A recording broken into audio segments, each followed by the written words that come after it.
2011, Richie, now I am approving payments. I'm now in operations. And I see a check and a request for payment, and I see his name on this thing, and it's 2.4 million shillings.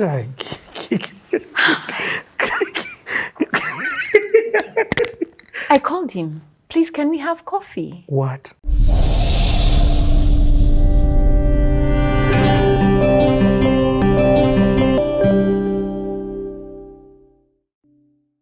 So one Sunday afternoon, my mom and dad said, come, sit down. And I knew, boss, what have I done?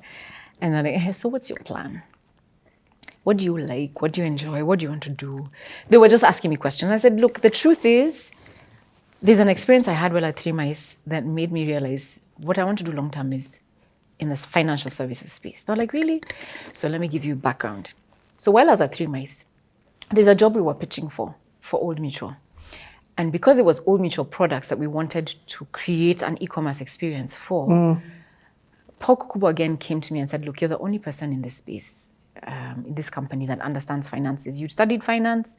Could you kindly help us understand these products as we brainstorm? So I loved the way that we went about finding solutions for our clients. We'd all come together in the room and we'd just throw ideas, and nothing was nonsensical. Everything was taken, and we'd sort of put things together and come up with a solution for our client. So I led that process. And let me tell you, I had so much fun, Richie. Wow. I was like, man. So I remember going to Old Mutual, and I remember I was just like, this is what I want to do. What kind of products were you coming up with at that time? No, so they had the products. Okay, I was breaking down the products. Okay, like give an example of one of the products that you're breaking down. So the unit trusts. And you were enjoying this? Completely. I totally enjoy, because what I needed to do is help our team understand what does Old Mutual do? Yes. What problem are they solving? How can we help them communicate better to people so they understand what their product is? When somebody comes to their website, what sort of language should we use, and that sort of thing. So that project is what made me realize that financial services was where I just enjoyed it. And I guess also there was a journey I was going through at that time with the cash flow and with Susie Orman and just the excitement around all of that space. I was like, this is where I want to be. And so my dad was like, okay, so do you want to work for a bank? I was like, yeah, why not? Maybe I can have a conversation with Frank Ireri. Frank Ireri was the MD at... Barclays. At that time, he was the MD at CBA. Yeah, by the way, he's giving me my first job. Really? Yeah. So... Shock! That's why I said Barclays. Yeah. He was at CBA. He was at CBA at this time. Okay. So my dad, I told him, could you please get me an appointment with Frank Ireri? So he said, so he gave me an appointment. I went, I spoke with Frank Ireri to understand, okay, where do people start? He said, you'd have to be a teller. I was like, well, counting money. I don't think so. So anyway, continued having the conversations. And then my dad said, look, let's do this. Instead of you going to make money for others, you come work with me. Whoa. And let's just build this business together. Had that ever crossed your mind? No. I had worked there during my holidays, like I did at my grandfather's shop, my grandmother's shop. Like I'd done stuff within the businesses, even including in the chicken business. I'd done all kinds of jobs within the businesses my parents and grandparents run. But I'd never thought that I would end up in any one of those, because I've always wanted to be my own person. I didn't want to be put in a box. Yeah. I still don't. It's true. Yeah. I can't be contained. I want my freedom. So anyway, so my dad was like, yeah. And he didn't tell me, he asked me. And I was like, okay, sure, why not? But I started from the bottom. What does that mean? So when I was in school and I'd come home, I'd be the receptionist. But by this, so I started with being a clerk, and then clerk as in within the office. I was not doing any deliveries, but within the office. Then I went into customer service. When you would come, when... No, now I'm here. Now I've decided I'm doing this. Okay. So now I was still doing the Matembezi. Yes. I was still at Sterling Q, and then I had Faida. Okay. I want people to understand what Faida is. You see, especially they may think it's a bank. No. So it's not a bank. Yes. It's at that time it was Faida Securities. It was licensed by the Capital Markets Authority as a stockbroking firm where we invest in stocks and in bonds and in treasury bills on behalf of our customers. Right now in 2024, can it's still, I can't directly buy stocks without going through. Yeah, you have to go through a broker. There's a middleman, let's just call it. Yes. So you guys were one of those middlemen, and it's always like that. It's always been always been like that, yeah. yes. But then in 2007, we transitioned. We got another license, an investment banking license in 2007, where now we are able to offer more. So an investment bank is different from a stockbroking firm in the following ways. An investment bank is able to trade on behalf of others, just like a stockbroking firm, but also able to trade on its own behalf. So we can invest our own money. But in addition to that, we provide advisory services.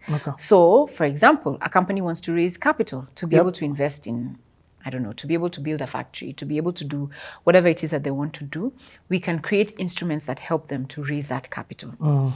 We do mergers and acquisitions. So you have a company that sees an opportunity in another company and they want to merge, or it wants to acquire that company. So we help to do those. And just to tease where we're going to come back onto this, a big one.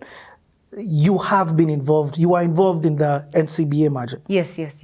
With you as part of the team lead for that. Yes. Okay, on behalf, but anyway, we'll talk about that. Yeah, we'll get there. So anyway, so he was like, so you were asking what Faida is. So Faida at that time was just a stockbroking firm, but in 2007, we became an investment bank. Okay. So I said yes.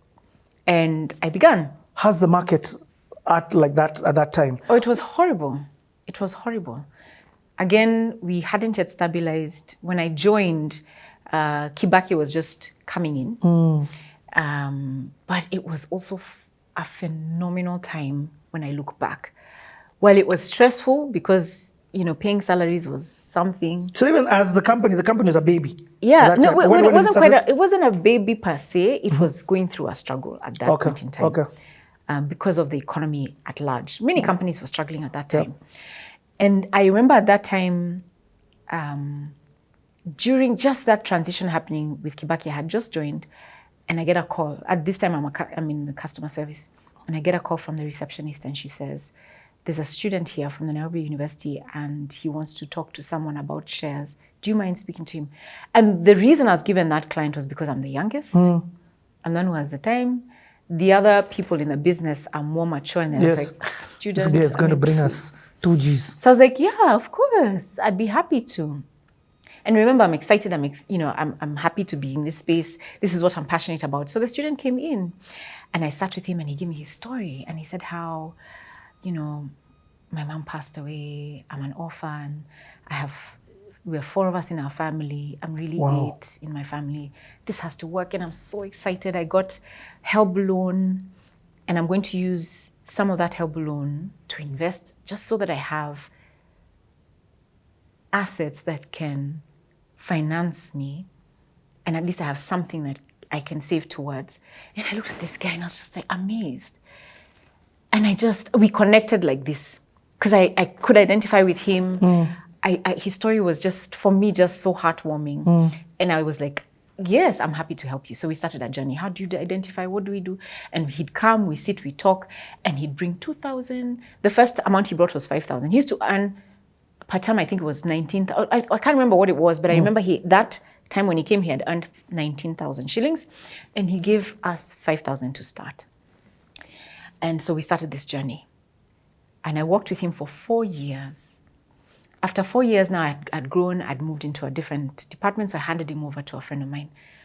2011, Richie, now I'm approving payments. I'm now in operations. And I see a check and a request for payment, and I see his name on this thing, and it's 2.4 million shillings.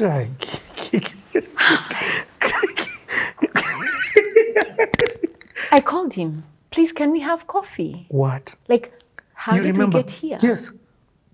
So tell me, what are you asking me? I was consistent. Sometimes it was 2,000, sometimes it was 5,000. And then I got a job and then I just continued. This guy used to eat chapati dondo once a day just so that he could save money. But he remained super consistent, Richie. I asked myself, my darling sister, what is in your account at this point in time, right?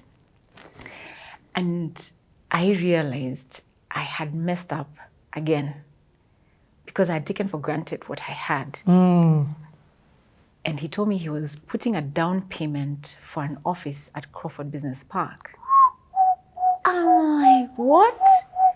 So he put his down payment, got a loan for the balance. And started renting it, of course, he rented it out. I think now he's paid it off. But the guy has continued to be consistent to this day. Those days it was 2,000, 5,000, 10,000 nights, 100. Yeah. Every month.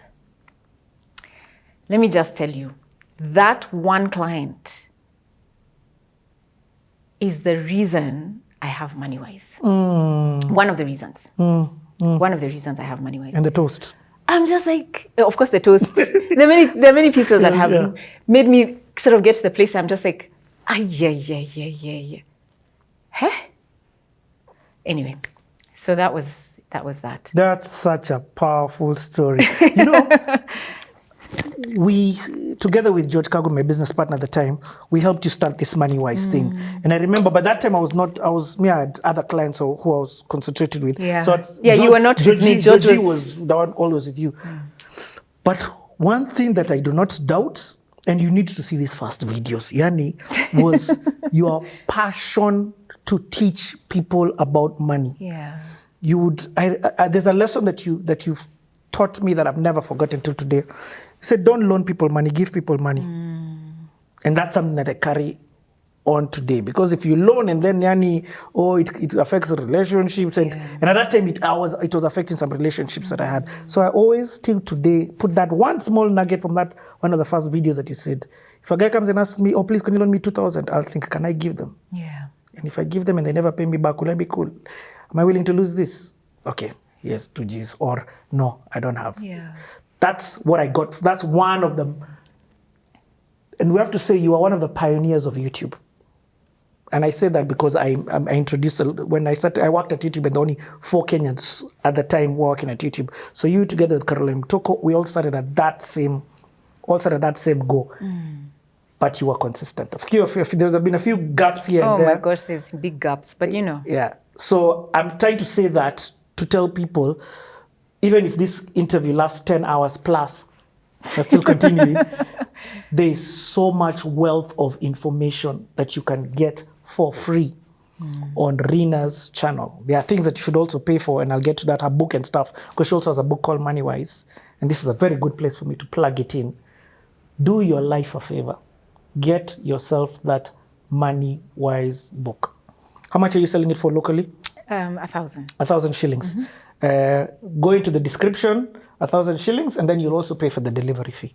But you deliver throughout we deliver wherever you want. But if you're outside of Kenya, you can get it on Amazon. It's digital. Yeah. So it's on Amazon, Kindle. And on Kindle as well. And on Kindle. So wherever you are watching this globally, Yani, don't start the new year without the book. Even if it is the new year and you're watching this, even if it is 2052 and you're watching this, the principles are still the same, and it is important that you get this book. So we'll come back to talk about MoneyWise. But let's go back now to, you start now working for your dad. You're young, you're called to this guy. How is it working for family? Hey, it's interesting. It's interesting. Let me just tell you. One day, I'm sitting at my desk and I have a client with me, and we're seriously talking. I'm probably opening an account at this time, and my phone rings and I pick it up. And my dad, he speaks to us in Kikuyu. So he goes, "Can you come? I'm looking out my window." So this time we're in town. Okay, so by in town you mean where the offices were? Yeah. Okay, what building? CBD. Yes, CBD. What building? Windsor House. Okay. So this is where we were at this time. We're at Windsor House. He says, "I'm looking out my window, and my favorite parking has just become available. Come get my keys and park for me my car." I'm thinking, dude. I'm in the middle of a conversation with her, but because it is my father. You woke up? Of course. You wake up, go get the car keys, go move the car, take the keys. But you tell your client, "Give me a moment." Yeah, of course, you're not telling them I'm going to park my dad's car. Oh, no, I'm not. But you're like... Yeah, so it's been interesting. So for me, I decided earlier on, it's okay. Initially, it was uncomfortable. It was awkward because I had another job. But here, there's a double role. He's my dad. Yes. But I decided I'm not going to call him dad in the office. So I call him Bob in the office. Yes. So which makes, I don't know, people are just like, huh? Bob Karina. Yes, his name is Bob Karina. So anyway, so it's been interesting from that respect. But there've also been perks. Of course. Because he's... I mean, you remember I was doing theatre, I'm doing Matembezi, and I'm still working here. So for Matembezi, there are times I need to travel for a week, or I need to travel for 2 days. Yes. You know, so there's those perks of, you know, I can take time away and come back. Yes. And do my thing as well. And there's no this thing of, you know, the feeling of my employer that, you know, you're not doing the right thing or you have to be here. So I've always been able to do other things other than just this one thing. But the other thing is also work doesn't end. Like it doesn't. I go for Sunday lunch and it's so client number or client this. I'm just like, oh gosh, can we not discuss work? So there's that, you know, there's an overlap. It's not work and life. What about other people feeling, other people not giving you the respect that is due to you? That's been there all my life. Because of, but she doesn't deserve this. Yeah, that happened initially. But I think over time, especially with colleagues in the industry, they've grown to realize that it's not because of my father. And I think some of the things that I've been able to do outside of who he is have helped people to see that, oh, okay, it's not because of her dad that she's doing what she's doing. Of course, there's been that advantage and there's nothing wrong with that leg up. Take the leg up. Absolutely. And be proud of it. I mean, he's worked hard and I'm so proud of my parents for the ability for them to give us that leg up. Yep. And that's what it is about, Richie. A good man leaves an inheritance for his children's children. In fact, let me say... And that's exactly what my parents have done. And I'm 100% proud of it. I am not embarrassed one bit. And that's the same thing we're going to do for our children. You know, we can have a 3-hour conversation about this thing. It is so personal to me that I look at Indians and there's some beauty about how Indians live. From the community aspect that you're talking about to also, no one is starting from zero. They start from the bottom, but they're not starting from zero. Yeah. You get what I mean? Yeah. That's such a deep statement you have stated. Just say it again, because they don't go into the business and start here. They start from the bottom. So, for example, you'll hear the guy, he knows the cleaner, he knows where the brooms are, whatever, but it's not from zero. As Miros, blacks, your dad could have built this thing, your mom could have done this thing, but when you're starting, you are relearning everything. You're not coming into their company and having the foundation that they've built. You're now building a foundation. I don't know how to articulate it proper, but I've just come to realize, let's just say, maybe I don't know how to say it on camera, but they don't start from zero. Yeah, they don't. They don't start from zero. They don't, but they start from the bottom. But they start from the bottom. Which is an important thing. We're having a conversation like this with somebody in my industry, and they're just like, you know, one of the things I really have come to appreciate about you is the journey you've been through. So while I look at you and someone else who've probably come into their parents' business, you're different because I interact, I know everybody, from clerks in different spaces, from ops guys in different spaces, to the MD in different, like, let me tell you, if you have a problem, I will pick up the call and talk to whoever I need to, and I'll get you the help. Whether that help is a clerical issue or whether the help is an MD type issue. Because I know everybody. Because I've been in all those spaces. Yes. And I know the ins and outs of all of that. There's value in starting at the bottom. So for parents who are listening to this and are thinking, oh, my son, my daughter has finished university, let them come and be marketing director. You are not doing them a favor. None. You need to do your time so that when you become that director, you know what strings you need to pull. You know where people can steal from. You know where the loopholes are. Yep. It just helps. Anyway, that was an aside. Where were we? No, that's a beautiful, it's not just an aside. It is how I once had a conversation with Dashan Chandaria. Because I'm like, Dashan, first of all, I didn't know the Chandarias were a whole different Chandarias, not the Dashan Chandarias. And I'm like, Dashan, because they're down in the toilet paper industry and all that. And I'm like, how do you have a generational business? His grandfather was there, his father was there, he was there, and his brother was there. And when I look at Africans, I'm like, why don't we have more of this generational businesses? So when I'm hearing your story, Rina, one of the reasons why I love that you're narrating, when you're talking about your story, you've come from uni and look at what's happening. Whether you started at the bottom in a different company, and even in your own father's company, whether you're rising faster, it's no difference, but you still started at the bottom. You know every aspect of it. Yeah. Anyway, we go on with this conversation. So you joined your dad's business. Let's actually continue that. And did your dad have different partners? Yes, he did. Faida Investment was not just 100% owned by your dad. Let's just be clear by that. No. He has different partners. What is it like now? You're doing that. You're doing Sterling Q. You're growing older, and you've got Matembezi. Yeah. So Matembezi. I forgot there was somebody called KRA, right? We forgot that detail. We were young, let me just put it that way. So we started to get attention. I remember there was a True Love person that got in touch and they wanted to do an article. And so they did an article on this entrepreneur doing this. I don't know, Matembezi. Oh, Lord have mercy. When we registered the business, Yes. we made a mistake. We registered it wasn't quite a mistake. Because of the kind of clientele we needed, they required of us to have a VAT registration. Okay? And the thing with VAT, in this country, you have to file your returns monthly. Yep. Did we file? Nothing. Hey, let me tell you, one day we get some letter from the Kenya Revenue Authority about how much we owed in penalties because of not having filed returns. It was a mess. But anyway, we ended up getting a tax consultant who helped us to straighten stuff out. We paid whatever we needed to pay, and we now fixed everything. But by this time, it wasn't even making so much sense. And we're like, how are we serving one client? We need to find another client. So we tried to change a little bit and get other clients. So do like... hotels. Yeah.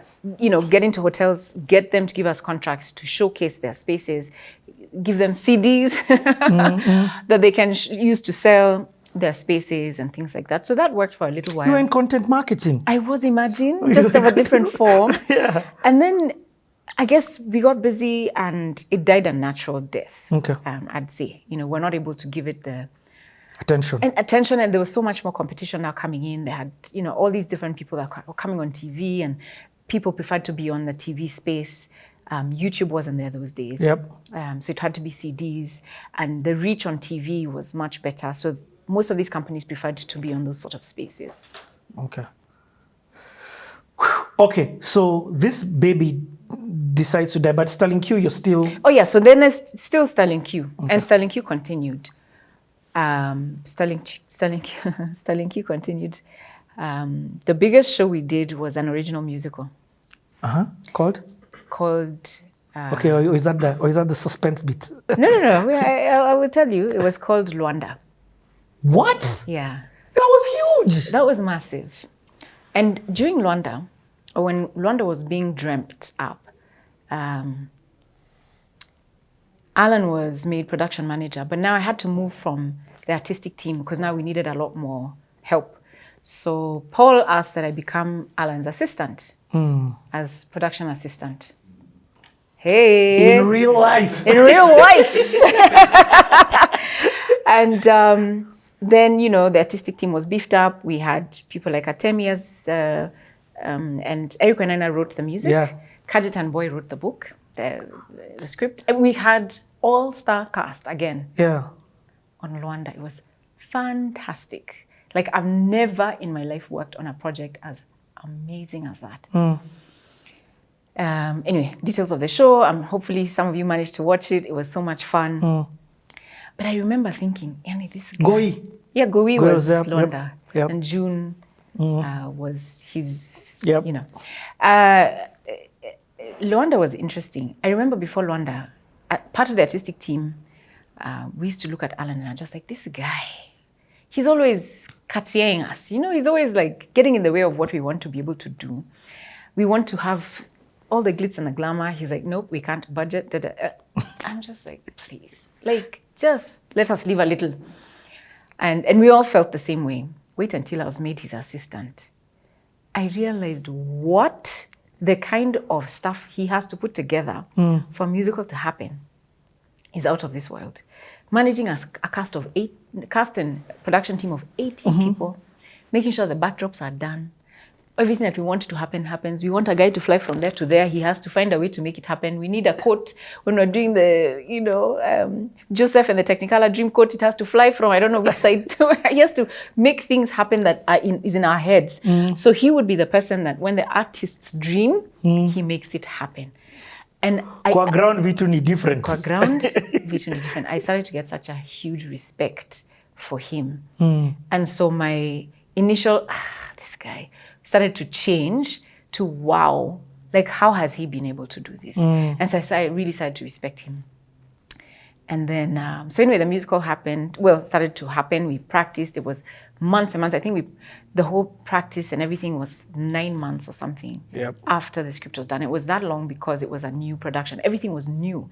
You know, it wasn't a tea going to sit down to watch Sarafina moves, then come and transfer them.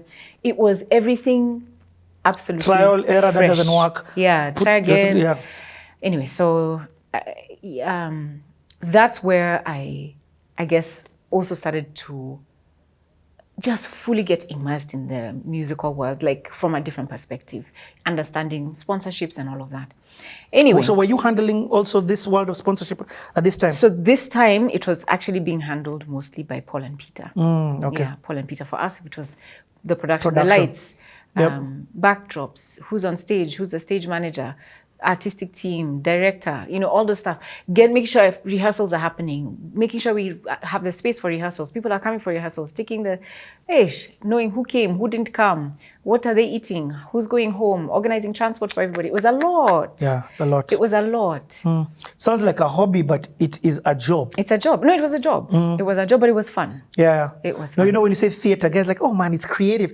But if you're in this, it's a professional job to do that. Yeah, it is. I think what my year behind, just to throw him some credit also, he's in production. He is in production. Yeah. It's a lot of work. He's done Broadway. Even the Crazy Kenna event that just actually ended. Oh, wow. Well done. Mama, you see. He's not just a cameraman. And it's a lot of work, and it's a necessary role. Yeah. Let me just also add that. Very necessary. In fact, the show can't happen without it. I just wanted to throw that in for you. Yeah, so before opening night, I had a dream. And in this dream, I was with Alan. And we were not just, we were somewhere in a function. And I was like, we're not just together like the way we were in the production team working. We were like together, like a permanent together. I was so confused when I woke up. I was like, what the heck was that? What? Because we were not dating. There was nothing. Had we were you just tried? friends. No, never. Eric and I, meanwhile, used to tease us all the time. Hey, you guys. We're like, no, we're just friends. Yeah. And so I was like, God, what was that? So anyway, the musical ended. And after 9 months of not seeing my friends were the cast and the crew and everybody, it was, what are you doing on Friday? Okay, let's hang out, like that. And so we hung out for like a year, and then we started dating after that. So wait, after 9 months of not seeing them, he's the one now both of you started? Both of us, yeah. Okay. Yeah. And it led to Hold on, Mama wants to change a card. We're taking a break at the Love Zone. We'll be back.